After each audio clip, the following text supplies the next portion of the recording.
నా పేరు పండలేని రమాదేవి అండి. ఒక ఇల్లు లేదు, ఆ కూతురు తీసేసుకున్న, అద్దె 3,000 అద్దె కట్టి ఉంటున్నా. 3,000 పింఛను 5 వారంట్లో వచ్చి ఇచ్చేవారు. ఇప్పుడు ఏంటో మరి మొన్నేమో 7వ తారీఖు ఎప్పుడో సచివాలయం పిలిచి ఇచ్చారు.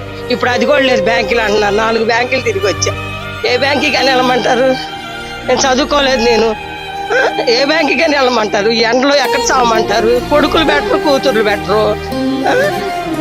ఎక్కడి నుంచి 3,000 అద్దె కట్టుకుంటా, బిల్లలకి లేవు అసలు.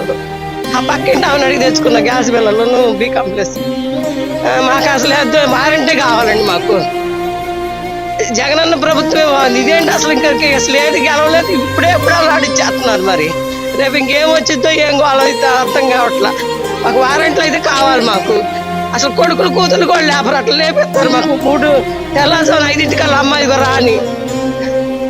మాకు ఆ వారంట్లే కావాలి మాకు.